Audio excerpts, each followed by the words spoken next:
Right, here's a beauty. This is, we've gone across curly dock, but this is common dock. So just dock. This is a plant that I didn't know much about its properties when I was younger as a wild edible. And you hear the cars going past because this is in my garden. I love wild things in my garden. I hate cutting grass, but there's a ton of wild edibles in my garden, which is great. So this is common dock.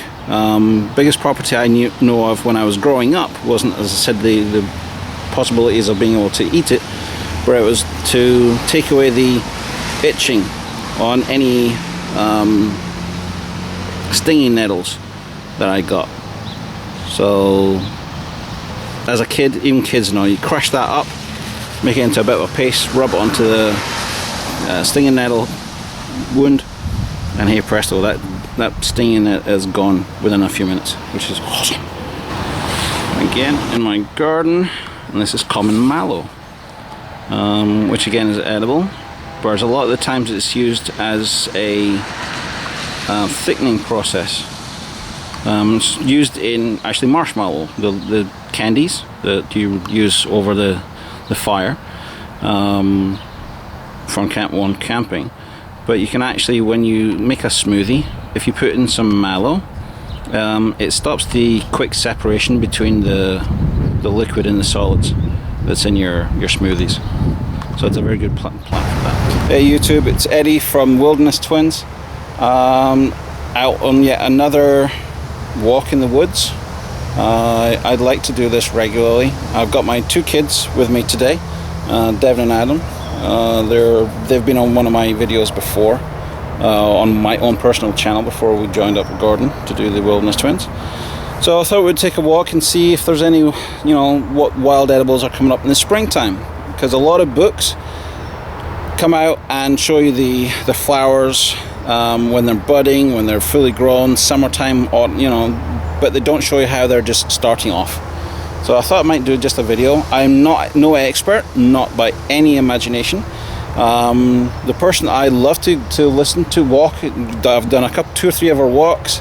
Please go to Karen Stevenson's Facebook page, her website, which I'll put a link down below, and she's just started a YouTube channel. So please go and see Karen Stevenson. Her information, she's a wealth of knowledge, great lady, so go and check her out.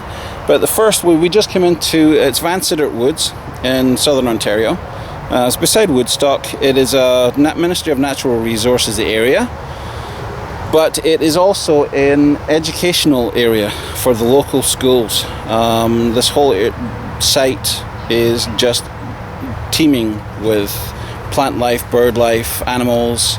We've got an aquatic pond beside us. It's one of the best places, so come out and visit this place. Awesome. Right, we've got, when we first step right into the woods, we've got this carpet basically of white trillium that I've just, come up and started to grow, and it is absolutely beautiful. So there's trillium all over the place, which is absolutely lovely. I've missed the time on, unfortunately, coming out to get the fiddleheads. We can see some fiddlehead. The ferns are just growing here, so I missed the fiddleheads by probably about a week or so, which is unfortunate because I really like fiddleheads. They're so yummy. We also have, let me just pause this and I'll get a little bit closer and I'll tell you the next plants.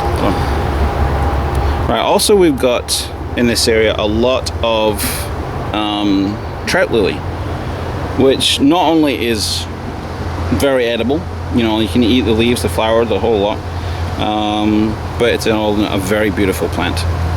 So this lovely yellow flower, and it's again all over here, so which is really cool. I'm going to just drag this back. I don't know if we're going to be able to come up. Also around here we've got the May apple, and they're just about to coming out on to the blooming side. I don't know if we could. The bud is just starting, so that'll come into flower very soon. But the May apple, being a part of the mandrake family, is extremely poisonous. The root, the leaves, the stem, flower, everything is extremely poisonous.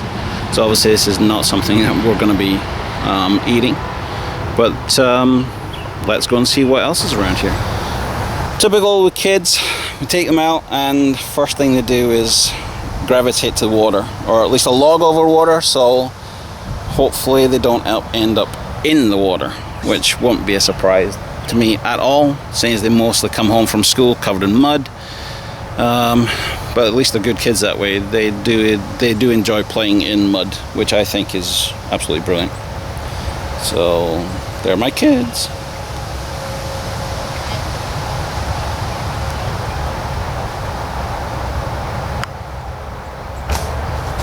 Right, again, I'm just literally, I don't know, 25 meters from the car, and our next plant here, which is the big club type leaf here. It's not edible, but this is bloodroot, which it is very medicinal. I'll just see if I can pull a piece out and see. I'll show you why it's called bloodroot.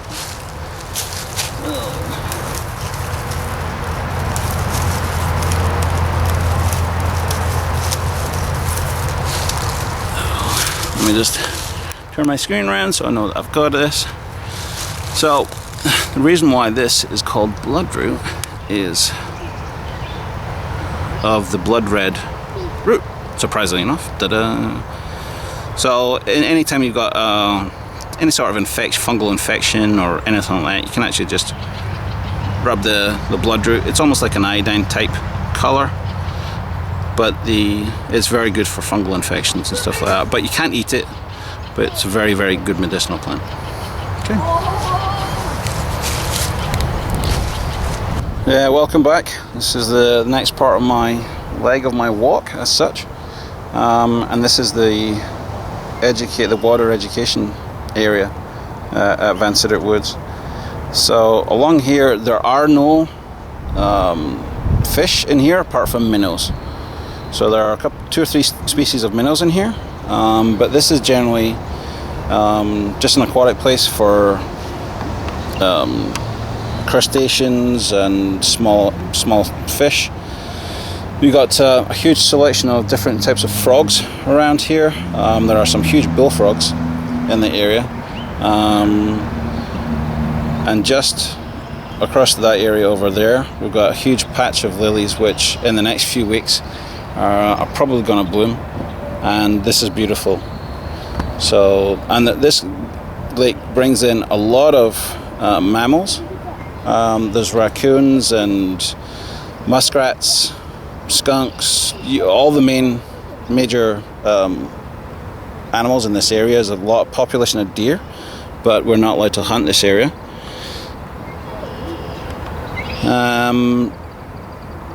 And it's quite a big pond. It's unfortunate, it's very shallow, which is unfortunate. But it's a good water source, but there are no fish apart from, I don't know if I can move this over here, I don't even know if I'm going to see them. There's a population of minnows all in here. I don't have a polarizing lens with me, so I wasn't expecting to take this video in the water, but I don't know if that's going to work. Okay, talk to you in a few minutes. Well, I'm actually a happy man now. I've actually found my fiddleheads. I wasn't sure if I was going to catch any of the plants that were out just now, but these ones here are out. So these are fiddleheads, which are just baby ferns that are just starting. So these just need to be picked, boiled, change the water about 2 or 3 times while you're cooking them, because there's a lot of tannin in it, which is a chemical that just makes it really taste nasty. But once they're boiled and they're nice and soft, they are really, really good. So that's a score for me, so I'll take those home and cook them up for dinner. I'm having chicken, so I'll be chicken with fiddleheads tonight. Cool. This is one plant that I've been really hoping that was out in this area. I know that it did appear for the past few years. This is wild ginger. It's very easy to identify because of the upside down heart. So I'm actually lucky that there's a lot of it in this area. So all around, just around, right beside the pathway. So I'll bring it up and I'll show you there's the path. And it's all over here. So I'm just going to dig some out. And, well, I can't let you smell it, but I'm going to dig you out. Let you see the root.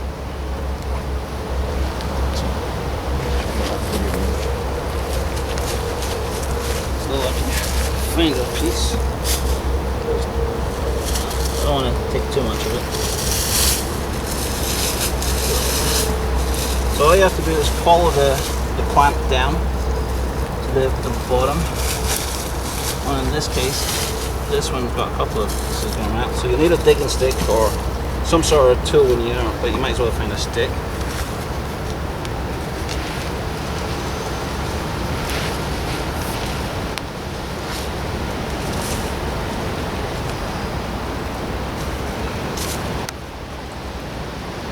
So you find that this all goes quite a long route because it's going to go into this block here. So this is the root. It's not all big and knobbly like the ones that are in stores, but when you snip with it, I was like, oh my god, this is absolutely beautiful. So I'm going to take this home. I'm going to take a few pieces of home. Adam, do you want to come here? Okay. Smell that. That smells really good. Oh, I love the smell of ginger, but to be able to find it in the wild. Right, Devin's going to come here as well. Come on, Devin. And he's going to... Oh, that smells so good. That sounds a little fake, but I love it. But this is one of my favorite plants. It doesn't last too long, so you got to collect it while you can. So just where the root comes off, just break that off. Take it back home, put it back in the fridge. It'll last a little while. So great find. Thanks very much. Catch you later. Bye. Right, there's a little button on the side, red button. Hey guys, right, back again. Right, this is not obviously the wild edibles part of it, but obviously when you're out on any scout, keep an eye open for any resources that you can, any natural resources.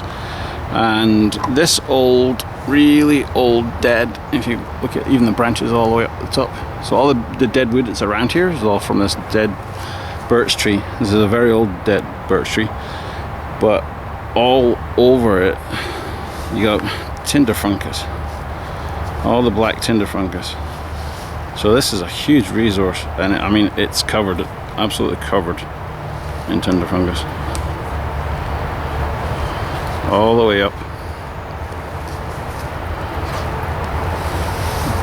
So keep your eyes open for resources, because once you dried that out, you can put that in your backpack and keep that as a source for your fire kit.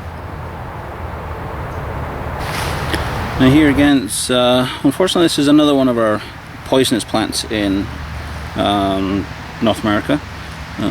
Up here in Canada this is rife throughout the woodlands, and same as most places, but this is Jack of the Pulpit, and you can tell this by the tuber, the trumpet type flower there.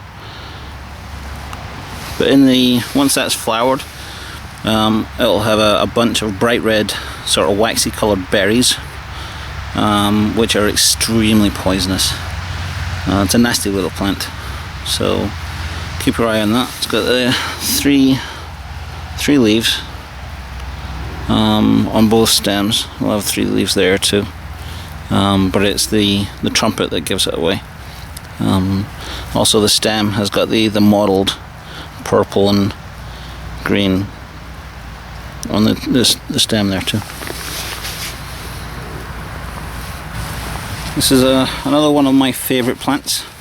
This is the mustard family. This is garlic mustard.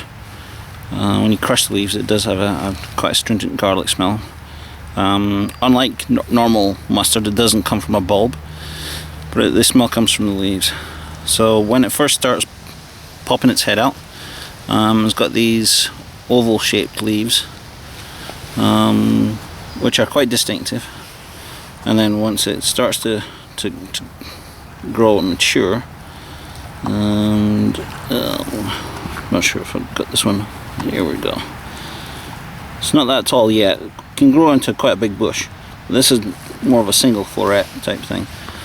The leaves go quite more sort of spear shaped and serrated, and it's got these pretty little white flowers on the top.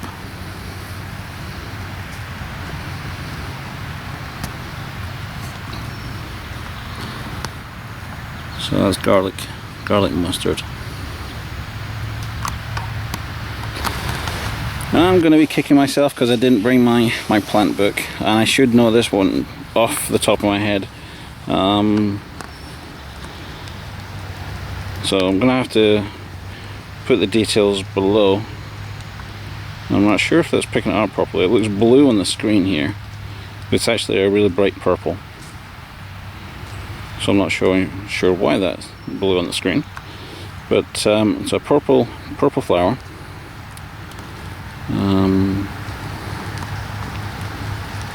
With the oval, heartish type shaped leaves.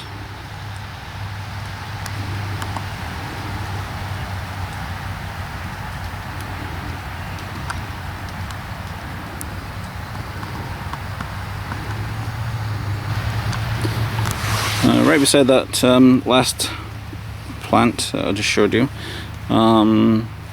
these little plants here will be very, very tall, lovely yellow flowers. This is Goldenrod. Again, this is a nice plant to eat, very edible. The flowers taste like, well, I'd say licorice, but I know there's a proper way to give you the proper way of it. But I'm not a great lover of it because I don't like licorice, but that's Goldenrod as it's popping its head out. And right here we've got a nice patch of Yarrow. You can tell Yarrow, it's got the feathery sort of type of leaf. This is a special plant because not only is it herbal, you can make nice tea out of it. It's got very good styptic properties, and styptic properties mean that it will stem the flow of bleeding. So it was said that Achilles used to carry a lot of the yarrow on his ships for his men to stem bleeding. Whether that's true or not, I don't know, but that's a story I've heard. So that's a nice plant. It does grow very, very tall, and it's got lovely white flowers, but that's going to be quite a while yet. But that's so that's Yarrow.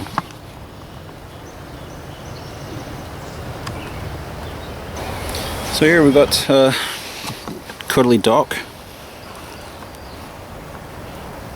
So I can eat all the parts of this plant.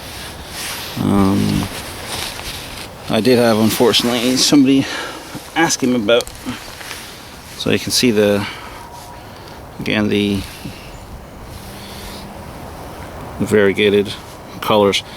I have been asked before, you know, because there are some plants because of these colours are poisonous, but this is not. So this is the dock leaf, the curly dock.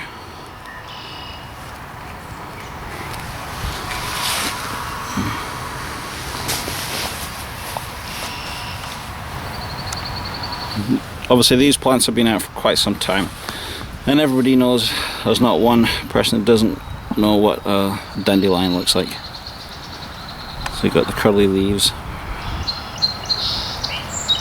So why do you have to go to the supermarket to buy dandelion leaves when they grow in such abundance? It's absolutely crazy. And again, a very, very common plant. Everybody knows the plantain. It's more known for its ridges at the back, which has the fibrous lines going through that. So all the part of the plant is there. Edible. Obviously this is on a path. I wouldn't probably eat them directly off the path because there's going to be animals, dogs, bicycles, you know, we're not far from a roadway. So I probably, obviously you'd be having to take these home and seriously wash them out. But yeah, on the pathway, probably wouldn't eat them straight from now. But if you're pushed, I suppose you can. Alright, well I think I'm going to be heading back home just in a few minutes. So I wanted to just show you this last plant, which is again one of my favorites. A lot of people hate this thing, but this is stinging nettle. And obviously the stinging part comes from the underside of the nettle, because all the tiny little hairs that are covered with or full of formic acid, and it's a formic acid that makes the burning sensation of when you get stung. But when they're really small like this, it's only when they start to mature that the formic acid starts to produce. So at the moment, these are really nice wild edibles that you can eat them like a salad. When they mature, and obviously got the formic acid, they're easy to saute like spinach. It's got a lovely flavour. You can boil them. You can eat them raw, but I'd advise you to crush them up first. That way you're going to get rid of most of the formic acid. But when this matures and the stem goes hard, this is a great plant for making cordage. You can actually make quite a very strong string out of nettles. So this is why this is one of my favourite plants out here. Okay, well, I hope you enjoyed this video. I enjoyed making it. I love coming out and learning more. I'm kicking myself today because I forgot my books. I've got several books on wild edibles, some in print, some on electronic version so I can read them on my tablet. But constantly, if you're going to come out in the wild, get into the woods, go camping, whatever, try and learn. Get some books, go out and check them out. If you're going to try eating something, little bit at a time, because just like anything in this world, you know, people have got allergies to peanuts and strawberries and fish and you name it. There's people got allergies to something.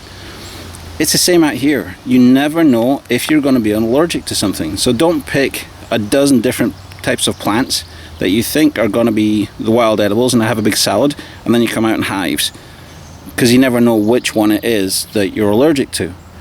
So please be careful when you're out here.